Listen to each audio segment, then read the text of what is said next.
Secretary, please call the roll. Roll call of members. The Honorable Senator Aquino, Senator Cayetano Alan, Senator Cayetano Pia, Senator De La Rosa, Senator Ejercito, Senator Estrada, Senator Gatchalian, Senator Go, Senator Ontiveros, Senator Lacson, Senator Lapid, Senator Legarda, Senator Marcoleta, Senator Marcos, Senator Padilla, Senator Pangilinan, Senator Soto, Senator Tulfo Erwin, Senator Tulfo Rafi, Senator Villanueva, Senator Villar Camil, Senator Villar Mark, Senator Zubiri, the Senate President. With 24 senators present, Chair declares the presence of a quorum. Majority Leader. Yes, Mr. President. Before we proceed, may I just be allowed to acknowledge some guests from the gallery, guests of Senator De La Rosa, Mindanao State University Alumni Association, led by National President Engineer Samuel Sabenicio, LGU officials of Tubayagusan del Norte, led by Mayor Jimmy Beray, LGU officials of Birac, Catanduanes, led by Mayor Sinforoso Sarmiento. Guests of Senator Gatchalian, Vice Mayor Alberto Giang Jr. of Burgos, Pangasinan. Guests of Senator Go, Vice Mayor Rondon Mercado of Minalin, Pampanga. Guests of Senator Pangilinan, Attorney Moslem Macarambon, Chairperson of the Marawi Compensation Board. And guests of Senator Ejercito, Legit Status Dance Crew. Mr. President, they won the 2025 World Hip Hop Dance Championship in Arizona, USA. We welcome them in this August chamber, Mr. President. To our aforementioned guests, welcome to your Senate. Majority Leader.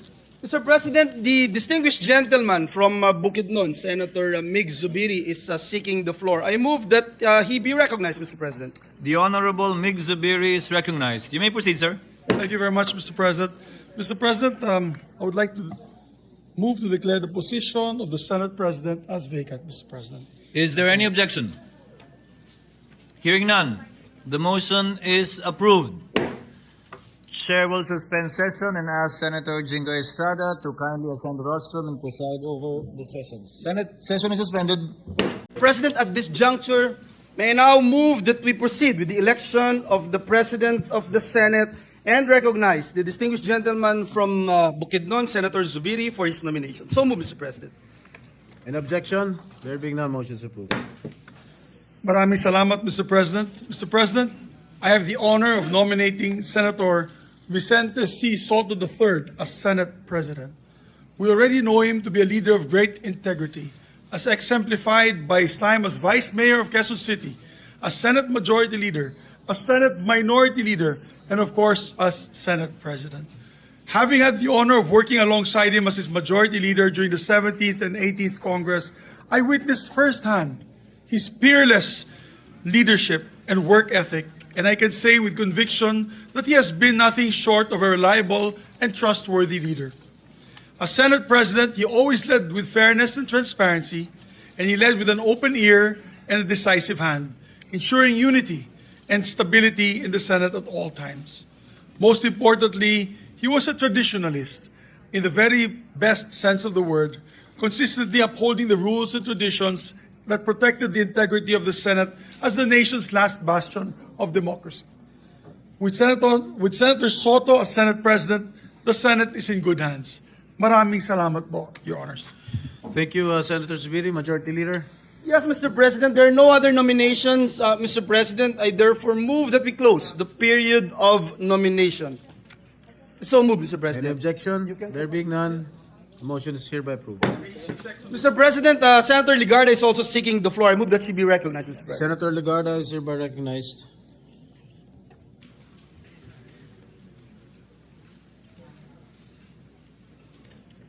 Thank you, Mr. President. Distinguished colleagues, the Filipino people have always looked to the Senate as a pillar of our democracy. In times of profound challenges, when our citizens yearn for clarity and wisdom, they expect us to steady the ship and steer it with a clear compass towards safer shores. They do not ask for eloquence alone, but for proof that we can all place country above self and that we can govern with discipline, foresight, and courage. Discipline to resist the distractions of partisanship and to keep public service anchored in principle. foresight to craft laws that anticipate the future rather than merely react to crisis, and the courage to take the difficult but necessary decisions that secure the long-term welfare of our people, even when they come at significant political cost. Let me emphasize, leadership in this chamber is never a solitary duty. It is a shared guardianship of a trust that belongs to the Filipino people. The Senate at its finest when debate sharpens judgment and unity springs from conviction. This, I believe, is what Senator Vicente Tito Sotto III embodies, and why I rise in support of his nomination as Senate President. During my first term long ago, I served as Majority Leader while he was Minority Leader. I witnessed his respect for balance and fairness, ensuring that this chamber remained a forum of reason and accountability. Later, as chair of the Committee on Finance under his Senate presidency, I saw his firm hand in guiding our work, listening to every voice, building consensus, reminding us constantly that governance must yield tangible results for the people. These are qualities tested by time and proven by service.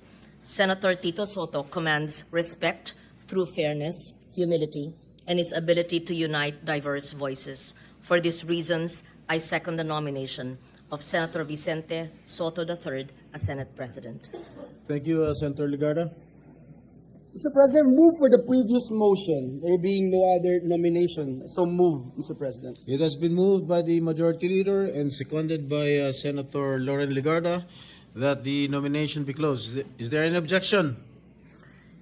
Hearing none, the motion is hereby approved. There being no other nominees for the position, Senator Vicente Sotto, the only nominee for the position of the Senate President, is hereby declared as the newly elected President of the Senate. Mr. President, may I move that we suspend the session to allow the newly elected Senate President to take his oath, Mr. President. Session is hereby suspended. We proceed with the oath taking of the newly elected Senate President, Mr. President. Please raise your right hand and repeat after me. I, please state your name. I, Vicente C. Sotto III, Having been elected to the position of Senate President, having been elected to the position of Senate President, do hereby solemnly swear do hereby solemnly swear that I will well and faithfully discharge, that I will well and faithfully discharge, to the best of my ability, to the best of my ability, the duties of my present position, the duties of my present position, and of all others I may hereafter hold and of all others I may hereafter hold under the Republic of the Philippines. under the Republic of the Philippines, That I will support and defend the Constitution of the Philippines. that I will support and defend the Constitution of the Philippines, That I will obey the laws, that I will obey the laws, legal orders, legal orders, and decrees promulgated by the duly constituted authorities, and decrees promulgated by the duly constituted authorities, and maintain true faith and allegiance and maintain true faith and allegiance to the Republic of the Philippines. to the Republic of the Philippines, And that I impose this obligation upon myself voluntarily, and that I impose this obligation upon myself voluntarily, without mental reservation without mental reservation or purpose of evasion. or purpose of evasion. So help me God. So help me God. Congratulations, citizen. Thank you, sir.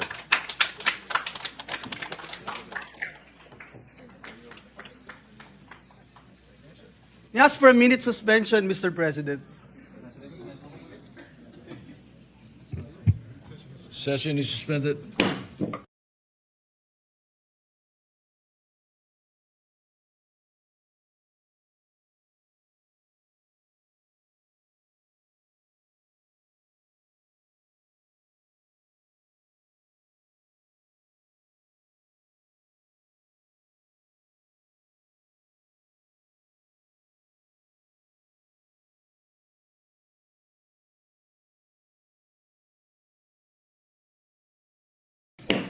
Mr. President, at this juncture, may I move that we recognize the distinguished former Senate President, Senator Chiz Escudero, to make a manifestation, Mr. President.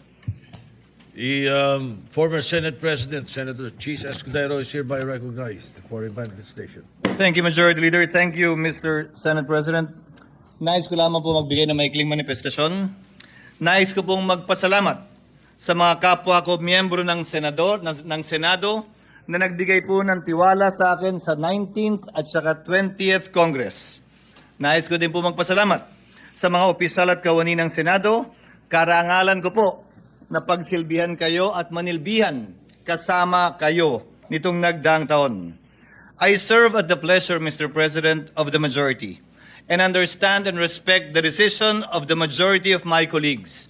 I hold no grudges. I hold no ill feelings. I congratulate Senator Vicente Tito Sotto III on his election as Senate President, and I wish you well, Mr. Senate President. Nandito lamang po ako bilang ordinaryong miyembro para pagsilbihan at paglingkuran kayo sa anumang kapasidad na pwede at kaya ko bilang bahagi ng Senadong ito. During my tenure, Mr. President, the Senate did not shy away from confronting the difficult questions facing our nation. We passed a record number of laws that helped uplift the lives of our countrymen.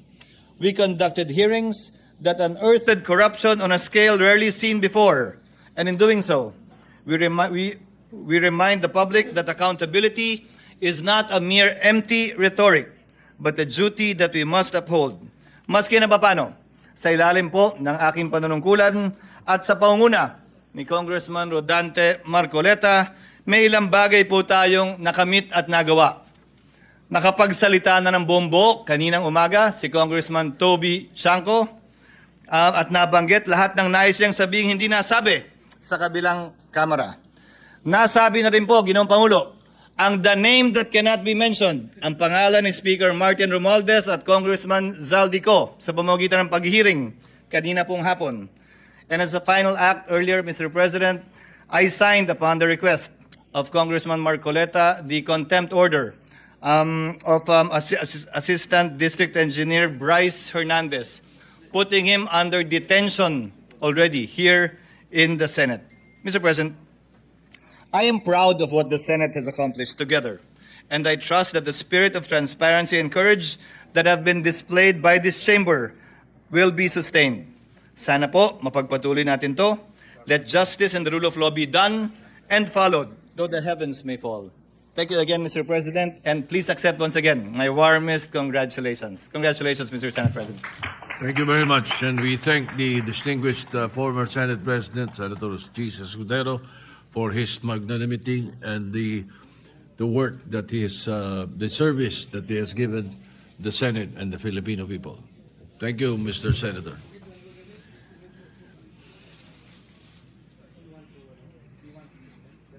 You have a 1 minute suspension. Madam Chair, I move that we recognize the distinguished gentleman from Bukidnon, Senator Migz Zubiri, for his nomination. I so move, Mr. President. The gentleman from Bukidnon, Senator Migz Zubiri, is recognized. No.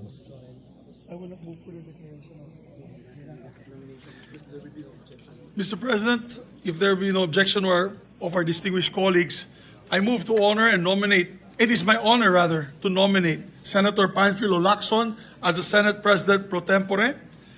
We need in the Senate leadership a man of courage, integrity, and loyalty, embodied best by no other than Senator Panfilo Ping Lacson.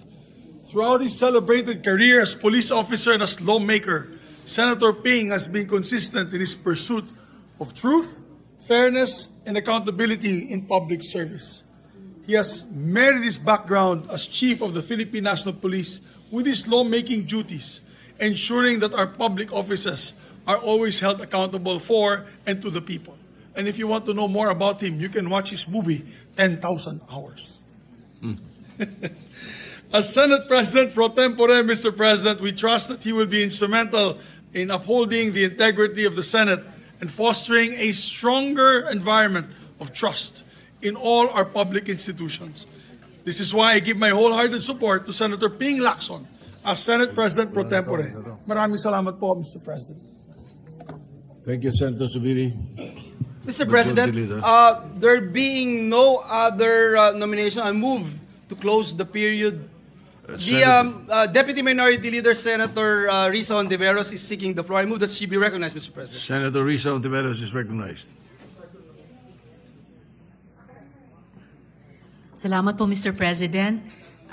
With pride and respect, I second the nomination of my late husband's former Chief PNP and my respected colleague in the minority as Senate President pro tempore. Salamat po, Mr. President. Thank you. Senator Lauren Legarda is recognized.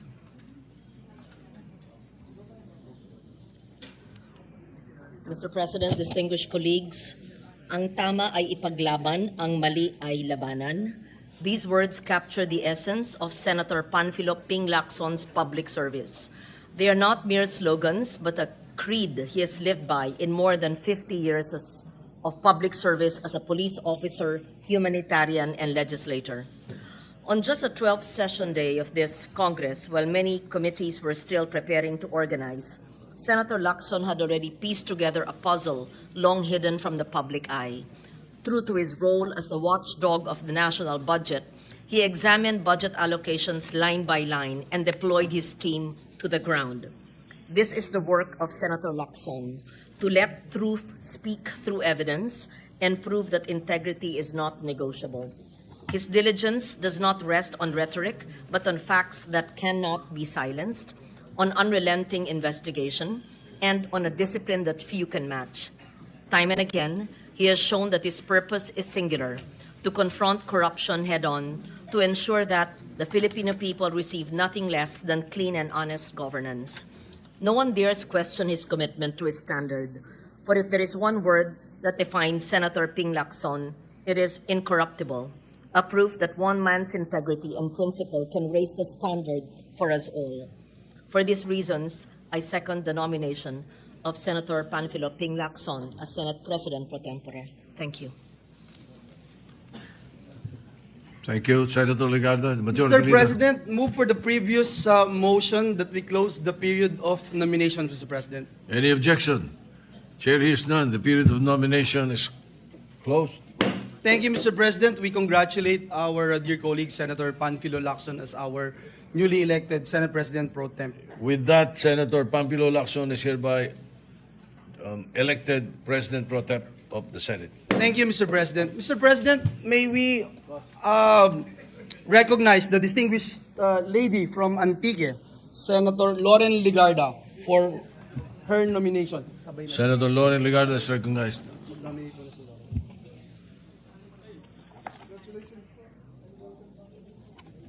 Mr. President, distinguished colleagues, I rise today to nominate Senator Juan Miguel Migz Zubiri as Majority Leader of the Senate. He is a leader who has consistently proven himself to be a consensus builder, a consultative leader, and a legislator whose more than 2 decades of service have been marked by diligence and perfect attendance. At only 39 years of age, during the 14th Congress, he became the youngest to hold the position of Majority Leader. He would once again assume this role during the 17th and 18th Congresses, bringing with him greater depth and wisdom to bridge differences and unify voices to keep this chamber focused on the greater good. The heart of the Senate lies in its legislative mill, the day-to-day turn of bills and resolutions from our committees to the plenary. This is our solemn duty, and Senator Zubiri, our trabajador ng Senado, has proven himself to be a tireless worker, ensuring that this institution delivers on its promise to the Filipino people. In the 19th Congress, we entrusted him with an even greater responsibility as Senate President, where he upheld the independence of this institution, guided debates with impartiality, and protected the integrity of its proceedings. Under his leadership, the Senate of the Filipino people remained firm, fearless, and faithful to its constitutional role. Today, as we once again choose who shall lead us as Majority Leader, we look to one whose record speaks for itself. For these reasons, it is my distinct honor and privilege to nominate Senator Juan Miguel Migz Zubiri as Senate Majority Leader. Thank you. Senator Risa Ontiveros is recognized. Salamat po, Mr. President. Again, with pride, I am honored to second the nomination of Senator Zubiri, our former Majority Leader, with whom many of us, including in the old minority, passed a good number of happy bills. and my colleague as well now in the minority. I so second his nomination as Majority Leader. Salamat po, Mr. President. Thank you. Majority Leader? Yes, Mr. President. There being no other nominees, Mr. President, I move that we close the period of nomination for the position of the Majority Leader. I so move, Mr. President. Any objection? Chair hears none. The motion is approved. Thank you, Mr. Senator President. Migz Zubiri is hereby elected Majority Leader or Chairman of the Committee on Rules. Thank you, Mr. President. We congratulate our dear colleague, Senator Zubiri, as our newly elected Majority Leader. Mr. President, may I move that we suspend the session to allow our Senate President pro tempore and the Majority Leader to take the respective oaths of office, one after the other. So move, Mr. President. Thank you, thank you, Majority Leader. Senator Joel Villanueva, for your service to the Senate and the Filipino people. Thank you, Mr. President. Thank you. Session is suspended. Your right hand, repeat after me. I, Panfilo M. Lacson, having been elected having been elected to the position of Senate President pro tempore, to the position of Senate President pro tempore, do hereby solemnly swear do hereby solemnly swear that I will well and faithfully discharge, that I will well and faithfully discharge, to the best of my ability, to the best of my ability, the duties of my present position the duties of my present position, and of all others I may hereafter hold and of all others I may hereafter hold under the Republic of the Philippines. under the Republic of the Philippines, That I will support and defend that I will support and defend the Constitution of the Philippines. the Constitution of the Philippines, That I will obey the laws, that I will obey the laws, legal orders, legal orders, and decrees promulgated by the duly constituted authorities, and decrees promulgated by the duly constituted authorities, and maintain true faith and allegiance and maintain true faith and allegiance to the Republic of the Philippines. to the Republic of the Philippines, That I impose this obligation upon myself voluntarily, and that I impose this obligation upon myself voluntarily, without mental reservation without mental reservation or purpose of evasion. or purpose of evasion. So help me God. So help me God. Thank you, sir.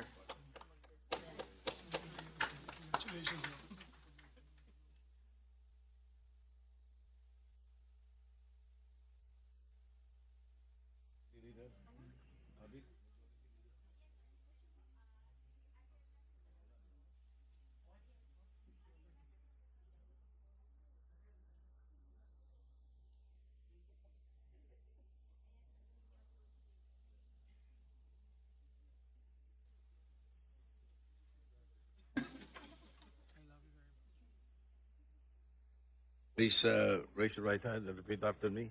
I, Juan Miguel Zubiri, having been elected having been elected as the position of the chairperson of the Committee on Rules, do hereby solemnly swear do hereby solemnly swear that I will well and faithfully discharge, that I will well and faithfully discharge, to the best of my ability, to the best of my ability, the duties of my present position, the duties of my present position, and of all others I may hereafter hold and of all others I may hereafter hold under the Republic of the Philippines. under the Republic of the Philippines, That I will support and defend the Constitution of the Philippines. that I will support and defend the Constitution of the Philippines, That I will obey the laws, legal orders, and decrees that I will obey the laws, legal orders, and decrees promulgated by the duly constituted authorities, promulgated by the duly constituted authorities, and maintain true faith and allegiance and maintain true faith and allegiance to the Republic of the Philippines. to the Republic of the Philippines. And that I impose this obligation That I impose this obligation upon myself voluntarily, upon myself voluntarily, without mental reservation without mental reservation or purpose of evasion. or purpose of evasion. So help me God. So help me God.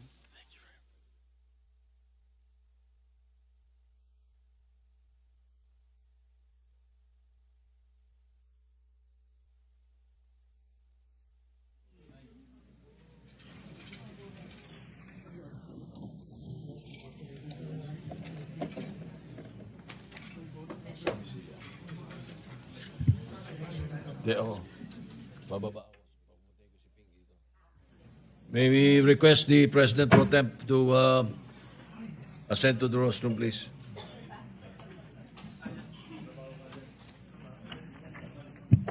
Session is suspended. Our distinguished colleague from San Juan and the Republic of the Philippines, our former Senate President pro tempore, Senator Jinggoy Estrada, would like to seek the floor, Mr. President. May we Is recognize there an objection? Hearing none, the gentleman from San Juan and Zambales is recognized. Thank you, Mr. President. Mr. President, it is a rare privilege to be elected Senate President pro tem 4 times.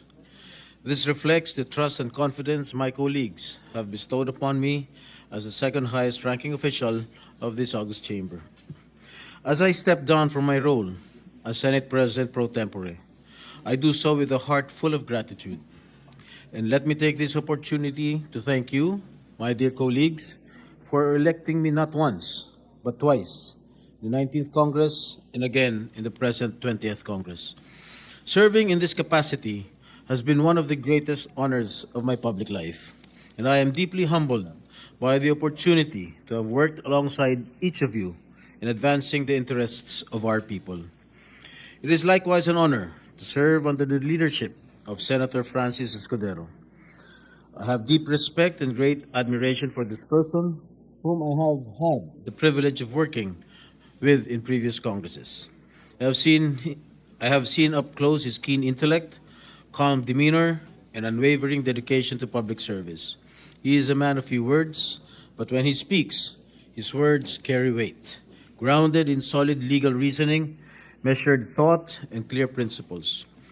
And during his tenure, the Senate functioned not just as a legislative body, but as a protector of democratic institutions, a champion of truth, and a venue for dignified debate on important issues. Sa malaking karangalan na hindi lamang makatrabaho, kundi maging katuwang ng isang Francis Escudero sa kanyang pamumuno dito sa Senado. And today, we mark a new chapter in the Senate. I extend my warmest congratulations to now Senate President Vicente Sotto as our new Senate President. His leadership, experience, and steady hand will surely guide us through the challenges ahead. Leadership may shift, but our shared commitment to the Filipino people remains steadfast. And as I return to the ranks, I do so with renewed energy and the same resolve to serve, legislate, and uphold the values that bind us as one Senate. Whether I hold the position of Senate President pro tem or not, I am ready to lead when needed. I will always work behind the scenes to keep this institution running with integrity and purpose. Lastly, I would also like to congratulate my successor, Senate President pro tem, Senator Ping Lacson. Thank you, Mr. President. Thank you, Senator Jinggoy Estrada. Majority Leader. Yes, Mr. President, we'd like to... Yes, we'd like to recognize, Mr. President, a distinguished colleague from Taguig and Pateros in the Republic of the Philippines, no other than Alan Peter Cayetano, Mr. President. Is there an objection? Senator Alan Peter Cayetano is recognized. Thank you, Mr. President. Mr. President, I was with former Senate President Escudero 60 minutes before we had to start the session. And then I intently listened to the prayer of our now Senate President Tito Sotto. And it warms my heart that the two gentlemen and us who support them individually and collectively as a Senate can truly say, and even Brother Robin, kasi po si Propetang Jeremiah ay propeta sa Hudyo, Muslim at Kristiyano, we can truly say the warmness in our heart na pag sinabing, "For I know the plans I have for you, plans to prosper you and not to harm you, plans to give you hope in a future," is true for all of us. I saw the hope, I saw the humility, I saw the passion in the prayer of Senate President Sotto, but I also saw the compassion, the sincerity, the humility of Senate President Escudero in stepping down. So now the heartbreak is that we as a Senate have to really surrender to God how we will find a solution for the massive corruption that is happening in our country at a time where the trust to our government institutions and leader may be at its lowest. Every time we think it is the worst time, something even worse comes. My hope is this. Usually, permanent ang politics, yung change temporary. I hope together we can find a way na maging permanent yung change or true transformation at temporary yung politics. It's funny, Mr. President, kasi the day after the Senate President took office, yun yung massive rally ng ating mga kapatid for unity in the nation. So I can claim that nagsimula yung Senate presidency ni Senate President Escudero ng panahon ng isang Sara D or the Vice President Sara Duterte. This morning, we heard another Sara D, Sara Diskaya, and that ended naman his Senate President. So, sarado na po ang term ni Senate President Escudero. Pero, nagbubukas pa lang ang linaw, and I do not say na yung sinabi ni Sara Diskaya kanina is gospel truth. I know there's a lot of truth there. Marami pang truth ang lalabas. So I just want to, in congratulating Senator Soto, Senator Lacson, Senator Migz, all of our colleagues, I would like to manifest that I'll probably remain in the minority, but I look forward to working with you, whether we agree or disagree, because the country needs the Senate now more than ever. And my only regret naman or heartbreak is that Senator Villanueva and Senator Escudero was not able to fully vent the issues against them, precisely because every time they wanted to, they thought of the Senate. Having said that, they will have all the time and opportunity now, and the Senate always finds a way that even if its members disagree, we move forward as an institution that loves God and loves our country. So for the capacity, in my capacity, in different capacities of the committees I have held, I'd like to thank everyone for that opportunity also. Again, Senate President, welcome back and congratulations. Thank you, Senator Alan Peter Cayetano. Majority Leader. Senator Joel. Yeah. Yes, Mr. President, we'd like to recognize my distinguished Majority Floor Leader in the 19th Congress, and also the distinguished Majority Floor Leader of the 20th Congress, no other than my dear friend, former Senate Majority Leader Joel Villanueva. Mr. President. Is there any objection? Hearing none, Senator Joel Villanueva is recognized. Thank you, Mr. President. Thank you to our Majority Leader. Very short manifestation, Mr. President. Indeed, it's a great honor and privilege, karangalang napakalaki, bilang isang anak ng isang Bulakenyo na makapaglingkod bilang inyong Majority Leader dito sa Senado. Karangalan po natin makapaglingkod under the leadership of then Senate President Migz Zubiri, then Senate President Chiz Escudero, na talagang nagtiwala din po sa atin. Muli, maraming salamat sa ating mga kasamahan dito sa Senado for all your trust and confidence to this representation.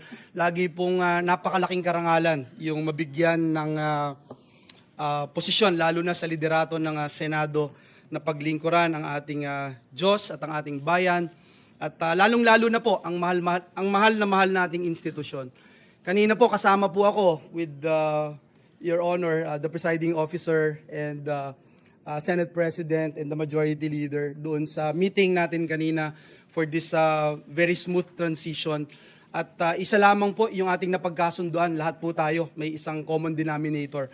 At yun ay protektahan at siguruhin na ang institusyon na pinakamamahal natin ay laging mas mataas yung ating pagtingin na paglilingkod.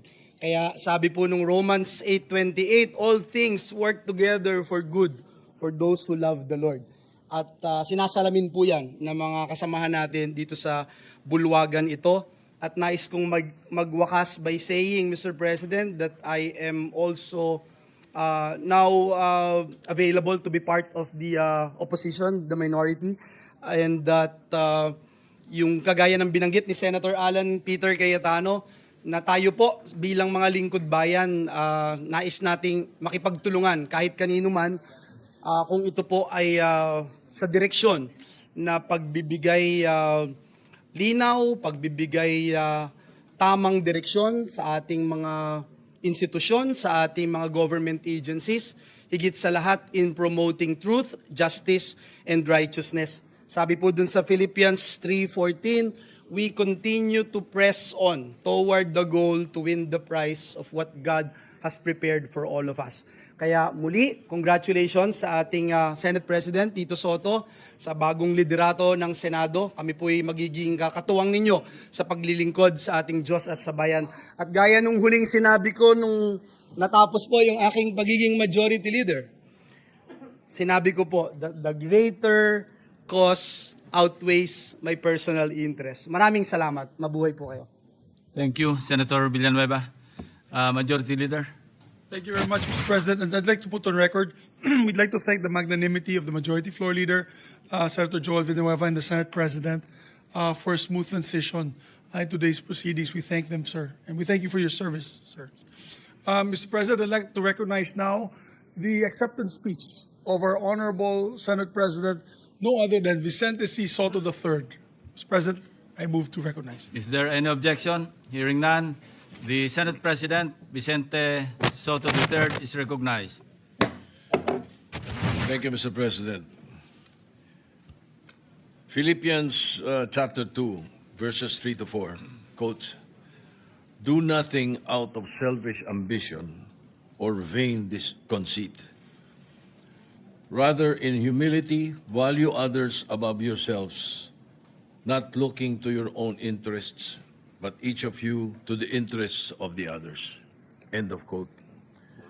Mr. President, I am deeply humbled and sincerely grateful to the Almighty Father, also to the Senate President, Francis Chiz Escudero, who administered my oath today, and to you, my esteemed colleagues, who reposed your trust and confidence in me and in my capability to again lead this august chamber at this crucial and challenging time.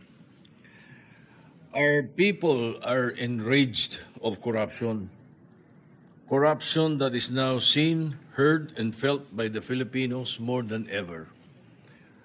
The failed flood control projects that's supposed to protect the lives, livelihood, and properties of our countrymen, the dilapidated classrooms for our students, and the lack of quality farm-to-market roads to aid our farmers, all are engulfed in corruption, hindering the progress of the nation as a whole. In 2018, the Senate, when I was Senate President, firmly stood in its ground, opposing the unconstitutional realignments made in the 2019 budget after the Bicameral Conference Committee report was ratified. These realignments, amounting to 75 billion pesos, were vetoed by then-President Duterte in accordance to the Senate's appeal and findings.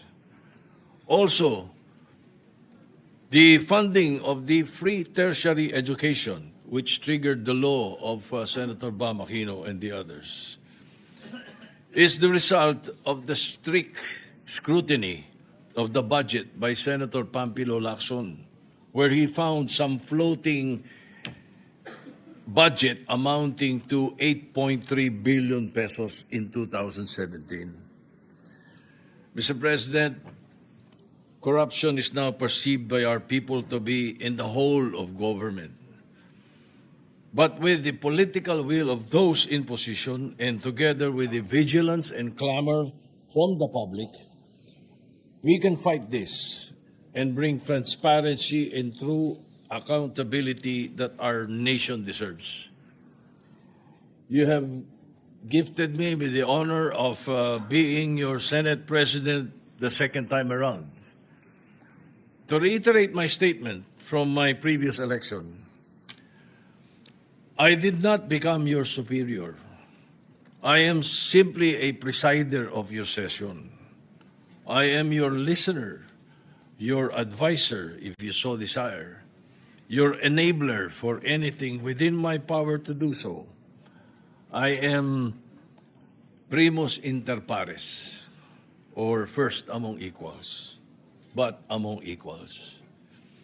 In 1 Peter chapter 5, verses 2 and 3, and I quote, "Be shepherds of God's flock that is under your care, watching over them, not because you must, but because you are willing, as God wants you to be, not pursuing dishonest gain, but eager to serve, not lording it over those entrusted to you, but by being examples of the flock." End of quote. So as I said before, I will do everything in my capacity to ensure that this Senate will remain cooperative, but independent, balanced, transparent, and sincere. Thus, I am guided by Proverbs 3, in everything you do, put God first, and He will direct you and crown your efforts with success. Allow me to also thank my family, especially my wife Helen, for her unconditional love and unwavering support. Dala ko po ang aral mula sa aking mga magulang at mga ninuno na nauna rito magsilbi sa bayan dito sa Senado. Maraming salamat sa Panginoon Diyos at dasal ko ang patuloy niyang proteksyon at gabay sa ating institusyon at sa ating bansa. Thank you very much, Mr. President, my esteemed colleagues. Thank you. Thank you, Senate President Soto. Session is suspended. Thank you, Mr. President. Mr. President, I move that we dispense with the reading of the Journal of the 16th Session, Wednesday, September 3, 2025, and consider the same as approved. So moved. Any objection? Chair is none. The journal is hereby approved. Thank you very much, Mr. President. Mr. President, we should call it a day. So I move that we adjourn session until 3 o'clock in the afternoon, Tuesday, September 9, 2025. I so move, Mr. President. Hearing no objection, the session is adjourned until 3 o'clock